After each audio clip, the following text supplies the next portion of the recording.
What's up mga kabihon? Tagal na rin nung last ako na gumawa ng gameplay ko dito sa Roblox. And so ngayon, maglalaro tayo ngayon ng CNA Simulator. Nice! Nakita ko sa TikTok, para siyang mga nurse, ganun. Nilalaro ko na nga siya parang a week before na. Pero syempre, mas maganda pa rin kung i-share ko sa inyo kung ano yung ginagawa ko dito, diba? So, since matagal na nga rin, parang nag-iba rin yung boses ko. Charot lang. Hindi, may sakit kasi ako, kaya ganun. So, if gusto nyo matuto kung paano ito laruin, watch this hanggang dulo kasi mag-i-explore tayo dito. And kung gusto nyo nga makakita ng secret, make sure nyo na panoorin nyo yung mga susunod kong video. So, ito kasi, mga room yan, pwede nyo sukan ng mga patients nyo. So, ayun. So, kailangan muna natin kumuha ng patient, kaya tara, kuha muna natin. Kunin natin si Kuya Perry. Hi, Kuya Perry. So, dalhin natin siya. Oops, may tao. Huwag tayo dyan. Easy si Kuya dyan. May tao din. Tapos may tao din. Yun, bingo. Walang tao dito. Pero kailangan muna natin, syempre, ayusin to. Kuha muna tayo ng sapin, guys. Kasi hindi naman natin pwede pahigain yung patient na madumi yung natin, diba? Baka magka-COVID. Joke lang. So, ayan, kuha muna tayo dito. Baguhin muna natin. Ayan.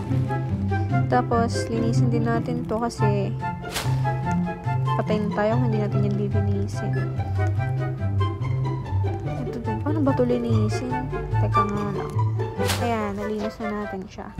So, assign natin yung patient natin dito para magamot na natin si Kuya. Ano yan? Give vomit bag. So, kailangan natin ng vomit bag. Encodo nyo sa may supply thingy room. Ayan, dito nga. Ayan, pero bago tayo makapasok, kailangan natin ng ID para kasi bawal tayo magpapasok na ng sino-sino lang. Hanapin natin yung vomit bag dito. Teka lang. Restaurants, catheter, saline. Ayan, kaya kunin natin yung para makasuka na si Kuya. Sama kasi kung pa siya susuka sa sapin natin, masasayang yung sapin. Kuya, ito na. Give anti-nausea meds. Sige, Kuya. Uy, wait lang. May emergency. Saan yun? Patay tayo dyan. Baka mamatay si Kuya. Kailangan ng oxygen. Ganun, guys. Kapag may emergency dito, dapat nagtutulong-tulong kayo kasi kung hindi nyo ginawa yun, patay tayo yan. Baka mapadiretso sa morgue yan. So, ayan. Kuha tayo ng anti-nausea meds. Dito siya makikita sa may fixed medication. Kukuha lang kayo dyan. Hanapin nyo lang yung anti-nausea meds. Ayan. Diba? Ayos yan. Tapos, bibigyan nyo na kay Kuya. Kuya, yung anti-nausea meds mo. Ito na.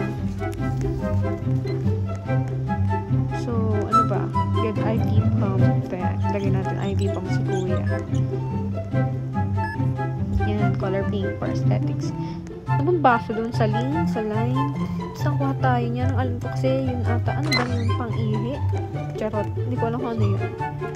Ano ba yan? Oo nga, para siyang pang-ihi. Nalagay siguro yun doon. Feel ko lang. Pero yun naman. Wait 15 seconds.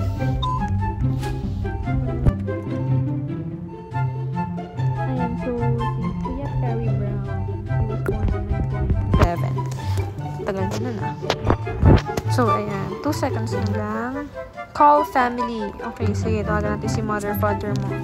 Hi, tita and tito. Yan po yung nyo. So, ano saan natin kailangan? Draw blood. Okay, sige. Kuha natin siya ng blood. Tapos, send na natin para malaman natin kung ano yung sakit talaga niya. Ayan, sige. Ayan, send natin siya sa tube system para mabagsak na lang yung gamot na dyan kung ano man ang kailangan niya. So, habang natin siya, ikot lang tayo dito. Si ate receptionist. Busy siya. So, ang ginagawa niya siguro yung naglalagay siya ng mga name ng patients. Siya siguro yung naniningil. Pilipinas kasi. Kaya na. Yan. Prepare tayo. Okay, God. Tara na, bigyan na natin para mag-discharge na si Kuya. Ano ba yun? Diyos ko po. Okay, yan na. Okay na. Diba? Pwede na siya umalis. Ganun lang siya, guys. It's very easy lang. So, kailangan natin ito linisin. Tapon to. Linisin niya. na para magamit ulit ng iba. Tapos, ito na, explore na natin siya, guys. Actually, meron yung secret pa dito, pero para malaman nyo, syempre, kailangan yung, panoorin yung mga susunod ng video kasi magagawa ko ng video about doon. So, punta tayo sa baba. Explore muna natin yung sa baba kasi hindi ko pa talaga siya naiikot. So, ito yung cafeteria. Siguro pag nagugutom ako dito na lang ako kukuha. Ako na lang akong tubig kasi ako na ako kakasalita. Ayan. Pwede ba kunin itong burger na to? Pwede ba yun natin? Ayan. Nakakain pa mo siya. Sige, kainin muna natin.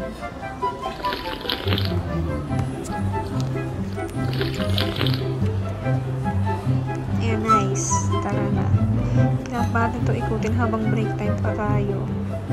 Kasi baka ma-fire tayo dito kapag meeting room A. Siguro dito nag-meeting mga doktor, no? Ayan, no? Ngayon ko lang ito nakita. Create your ray gun. Hey, ano yan?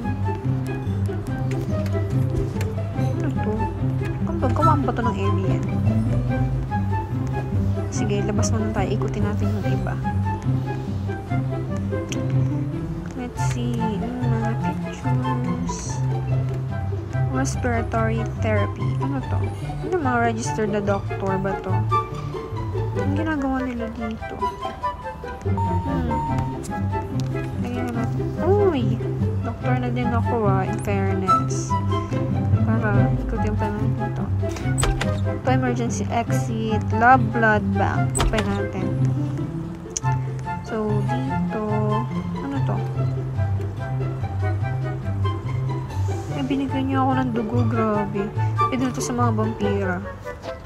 Ayun, sige, pasok tayo. Hindi pa man alam kung saan ko gagamitin yung blood eh.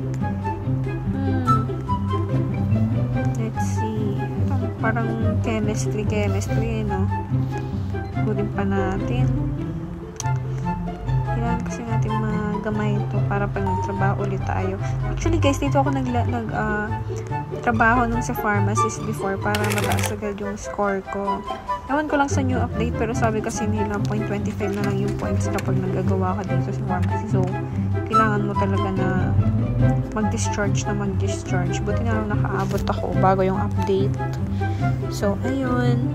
Nagawa tayo ng iba pang video about dyan habang nagtatrabaho ako. Pero hanggang ngayon, dyan muna tayo.